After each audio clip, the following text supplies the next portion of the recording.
1981 году мир погрузился в шок, когда 3 брата-близнеца, Лёша, Никита и Глеб, исчезли без следа.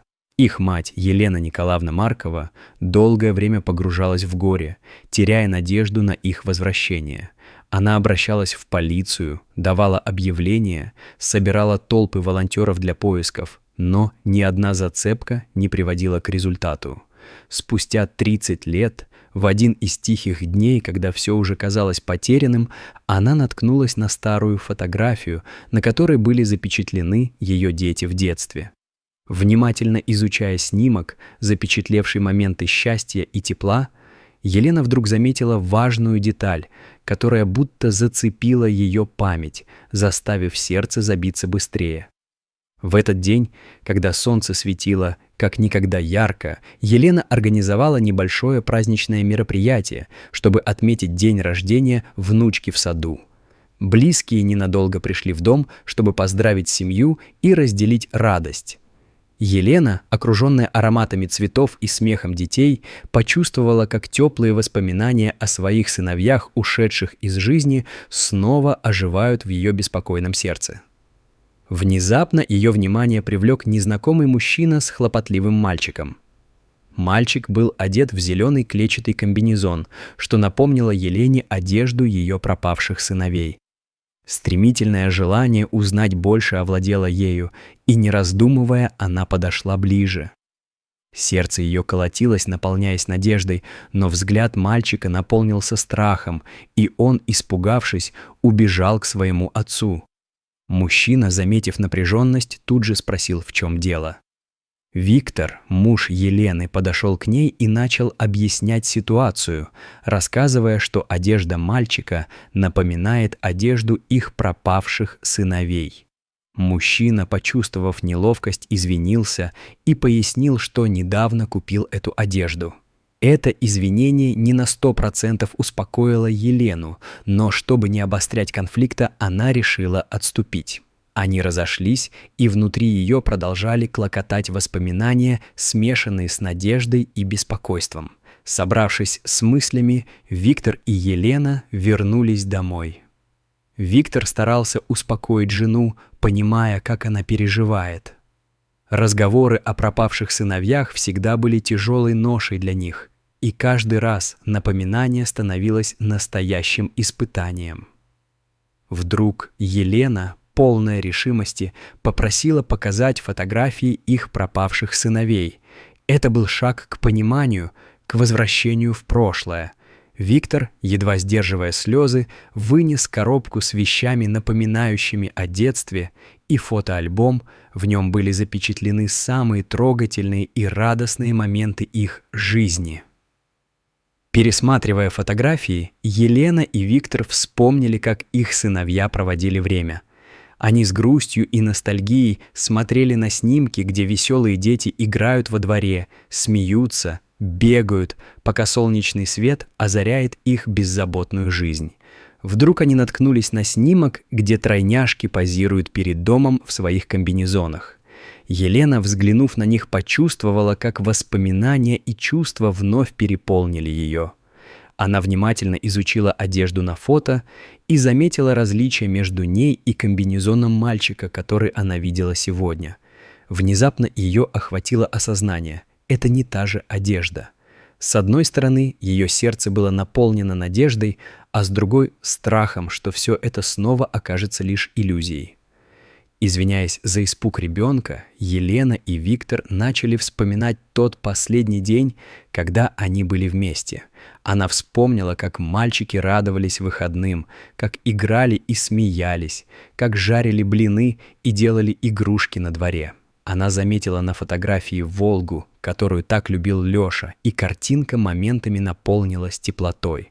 Воспоминания о его увлечениях и о том, как он всегда мечтал стать гонщиком, охватили ее внутренними эмоциями. Елена чувствовала, как воспоминания нахлынули на нее, и ей было трудно сдержать слезы. Лёша был помешан на машинах, особенно на своей любимой «Волге», которую ему подарил их добрый учитель Иван Федоров. Этот учитель всегда был рядом, но после исчезновения детей он также оставил свои прежние занятия и уехал из города. Но Елена задавала себе вопрос, могла ли эта фотография быть сделана в день исчезновения мальчиков, ведь в тот момент она, возможно, переосмысливает происходящее. На какой-то миг ей показалось, что все сказанное может стать частью более крупной картины, но ее сомнения возвращались. Елена не могла жить навсегда в неведении о том, что могло произойти.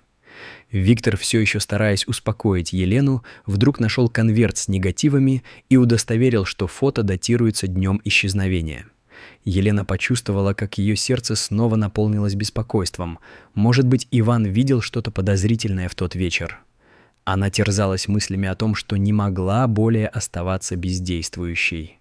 Однако Виктор, глядя на ее озабоченное лицо, попытался успокоить ее, полагая, что это могло быть просто совпадением, однако тень сомнений оставалась в их сердцах. Идея о встрече с Иваном, к которому они когда-то испытывали доверие, становилась все более серьезной. Пара обсудила, что полиция уже изучила все семейные фотографии, и, возможно, у них все-таки остались зацепки. Виктор уехал на прием к врачу, а Елена осталась дома. Она усадила себя за стол, прочитала несколько старых записей и почти готова была позвонить полицейскому, когда вдруг получила сообщение от Людмилы Михайловны, старой подруги, с которой учились в школе. Елена мгновенно перезвонила Людмиле, чтобы спросить о Иване. Первая реакция подруги была положительной. Она ценит хороших учителей и помнит его как доброго человека. Но затем Людмила, со своей манерой говорить правду, сообщила, что Иван не преподавал в школе в последние годы, а открыл благотворительную ферму для детей-мигрантов. Это неожиданное открытие удивило Елену, которая все еще держалась за остатки своей надежды. Она была шокирована, но также ощутила, что этот приют дяди Ивана может быть той точкой, где можно найти ответы. Елена, зашедшая на сайт фермы, была поражена позитивной атмосферой, о которой она раньше не слышала. Все дети выглядели счастливыми, вокруг было много зелени и солнца. Она решила встретиться с Иваном, чтобы разобраться в его новой деятельности и узнать больше об условиях, в которых, возможно, находились ее сына. После того, как она позвонила Виктору и договорилась встретиться с ним у клиники, она почувствовала, как к ее надежде поднимался новый заряд энергии. В день встречи Елена вышла из дома, испытывая волнение и нерешительность, и с полными мыслями о плане поехала на автобусе к клинике, где должна была встретиться с Виктором. По пути она размышляла о своих вопросах, связанных с Иваном и его «Волгой», которую он в свое время так любил. С каждым вдохом она наполнялась ожиданием, что, возможно, пришло время узнать правду. Когда они встретились в клинике, она заметила флаер с рекламой сельскохозяйственного события. Улыбнувшись, Виктор рассказал, что его давление снизилось после смены лекарств, приоритеты сейчас были другими. Он сосредоточился на здоровье, а Елена была занята мыслями о том, какие тайны о ее сыновьях может раскрыть встреча с Иваном. Оба решили, что должны поехать к приюту дяди Ивана. Во время поездки пейзаж вокруг менялся от пригородных районов к живописной сельской местности, окруженной зеленью и полями. По радостным словам, которые они обменивались, Виктор вновь спросил о письме к Людмиле, и хотя Елена прятала правду, была чувствительна к этим вопросам. Ее мысли о флаере, о возможностях, которые он приносит, не давали ей покоя, и она обратила внимание на разговор о новых формах сотрудничества на ферме. Они решили сначала заехать на ферму Ивана, чтобы все-таки собраться с мыслями. Когда они прибыли на ферму, им встретился молодой человек, который подтвердил, что это ферма Ивана. Он с доброй улыбкой рассказал о деятельности, о детях, о животных и программе, направленной на помощь детям мигрантов. Елена ощутила знакомую теплоту в разговоре, постаравшись что-то узнать о самом Иване. Молодой человек объяснил, что Иван и его сотрудники уехали на сельскохозяйственную ярмарку. Однако Виктор предложил осмотреть ферму, и хоть у них не было гарантий, что увиденное станет решающим в их поисках, молодой человек согласился.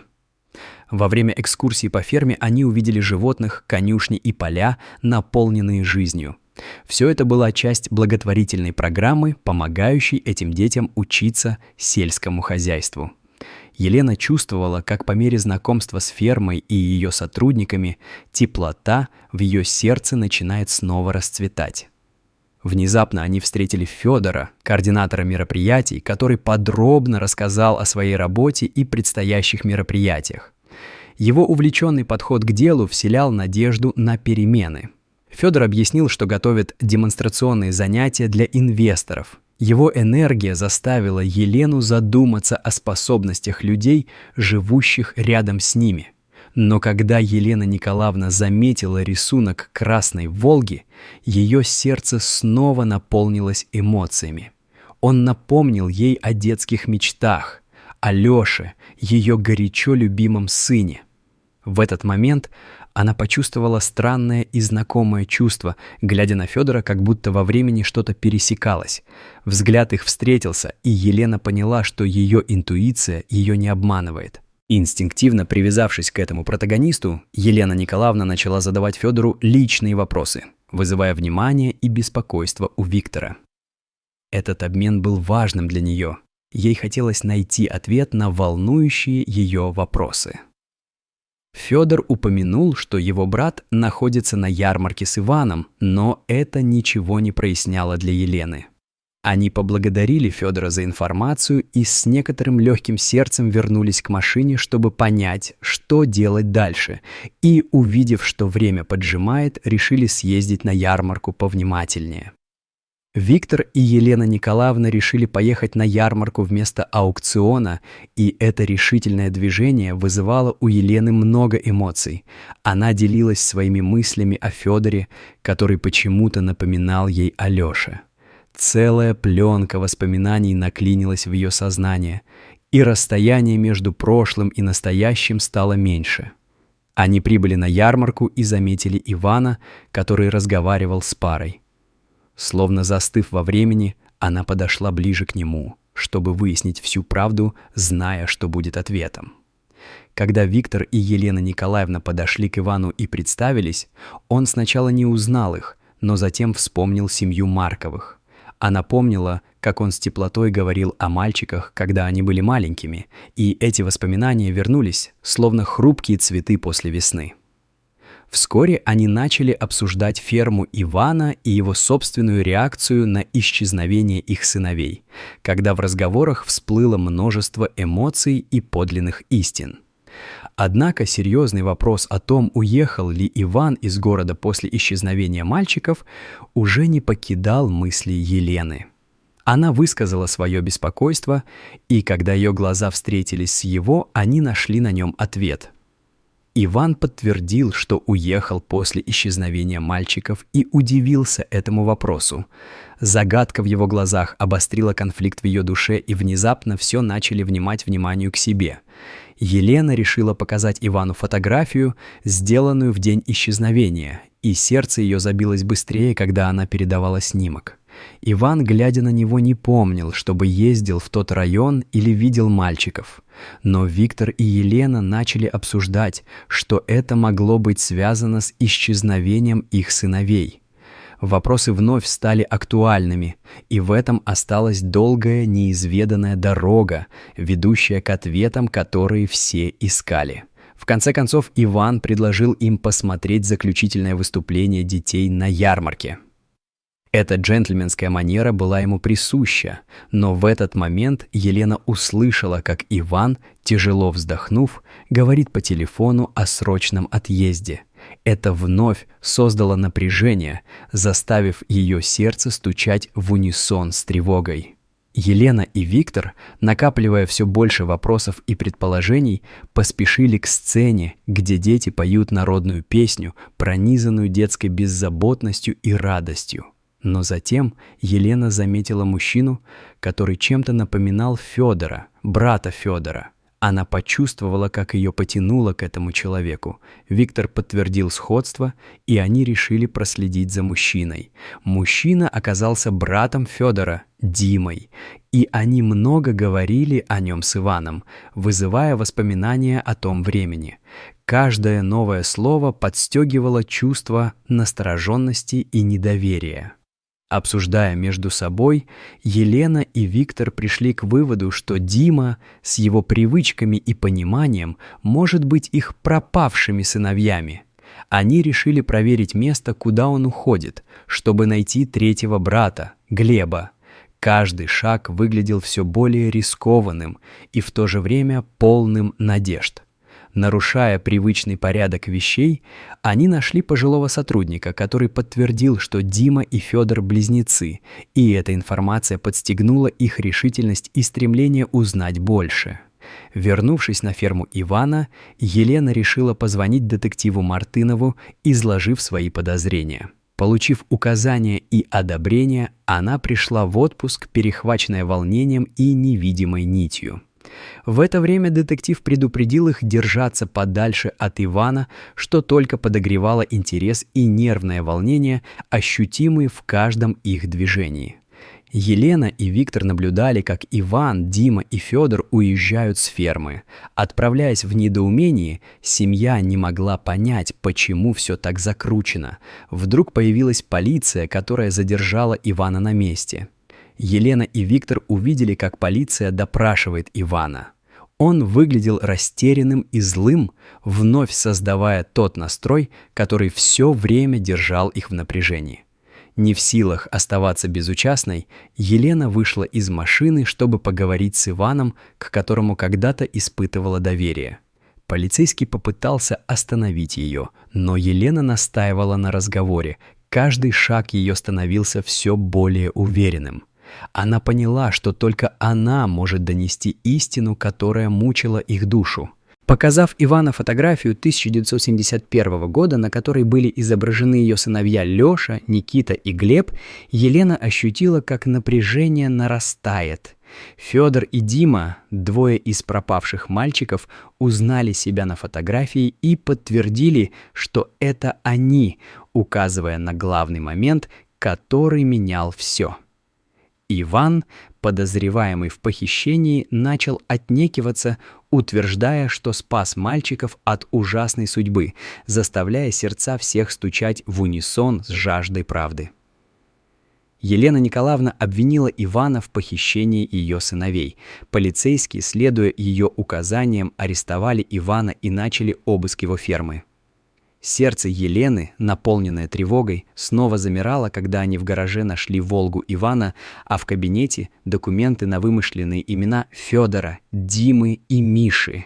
Этот момент вызвал в ней смешанные чувства, радость от обнаружения, но вместе с тем страх перед тем, что они могут обнаружить дальше.